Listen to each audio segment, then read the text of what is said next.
여러분, 안녕하십니까? 자고 일어나는 재앙, 데일리 재앙 브리핑입니다. 여러분의 구독과 좋아요, 그리고 공유가 여러분의 주변을 바꿀 수 있습니다.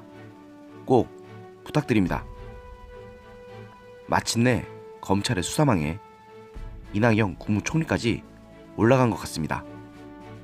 청와대와 경찰의 함양수사 및 선거 개입 의혹을 살펴보고 있는 검찰이 첩보 최초 작성자가 근무하고 있는 국무총리실을 지난 18일에 압수수색을 했는데요. 검찰은 압수수색을 통해 확보한 자료로 김기현 전 울산시장 비위 첩보가 어디서 편집됐는지를 확인할 방침입니다.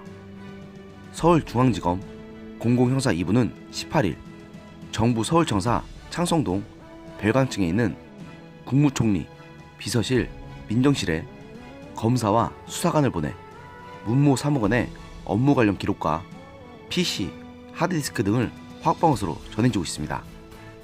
문 사무관은 김 전 시장 비위 첩보의 최초 작성자로 알려져 있는데요.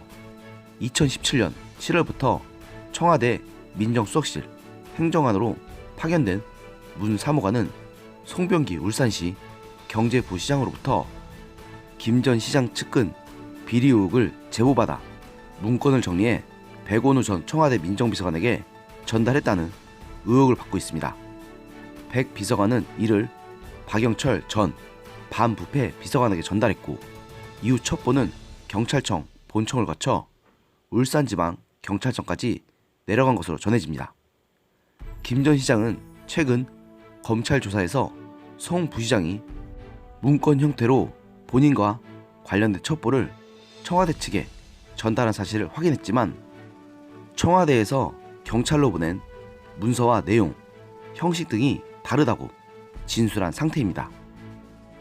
또 김 전 시장 측은 청와대에 보고된 첩보에 없었던 내용이 새롭게 생겨난 것은 물론 비위 관계자들과 관련 형사처벌 조항 등이 기록되어 있었다고 주장했습니다. 송 부시장은 최초 문건에는 단순히 떠도는 비위 사실만 적었다고 밝힌 바 있어 청와대가 내용을 가공해 경찰에 전달했을 것으로 보입니다. 검찰은 이날 김 전 시장 측근 비리 의혹 수사를 맡았던 당시 울산경찰청 경찰관 2명을 소환해 첩보가 수사에 영향력을 미쳤는지 등을 조사했습니다. 검찰은 또 송 부시장의 업무 수첩에 적힌 내용을 확인 중입니다. 송 부시장 수첩에는 청와대와 송초로 울산시장 측이 선거를 앞두고 공약 등을 점검한 구체적 정황이 등장합니다. 김 전 시장이 공약으로 내걸었던 산재모병원이 예비 타당성 조사에서 탈락할 것을 미리 알고 공공병원 설립을 약속한 정황 등이 여기에 담긴 것으로 알려졌습니다. 일부 언론에서는 임동욱 전 민주당 최고위원이 울산시장 경선에 출마하지 않는 조건으로 청와대로부터 높은 자리를 약속받았다고 보도했으나 본인은 사실이 아니다는 입장을 밝힌 것으로 알려지고 있습니다. 안 그래도 청와대에 유재수 전 부산시 경제부 시장 감찰무화 의혹이 끝을 향해 달려가고 있는 바당에 이렇게 현직 총리실까지 압수수색을 당했다는 것은 참으로 의미시장한 일이 아닐 수가 없습니다. 이제 윤석열 검찰총장이 이번 정권의 비행위를 있는 대로 전부 털 기세이기 때문입니다.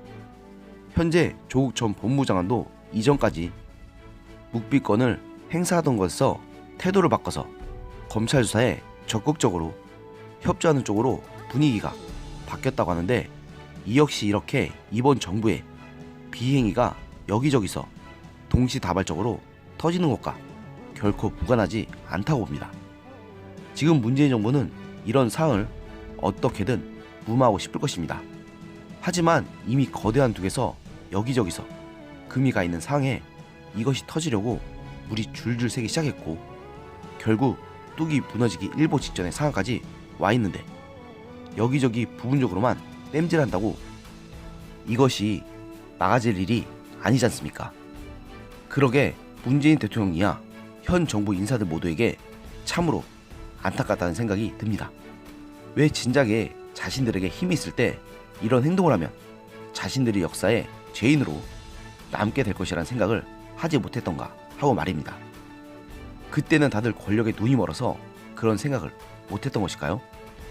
사람이 권력에 눈이 멀면 오히려 사리 분별을 못하는 바보가 된다고 하는데, 지금 문재인 정부에서 비리에 연루된 사람들이 딱 그런 것 같습니다.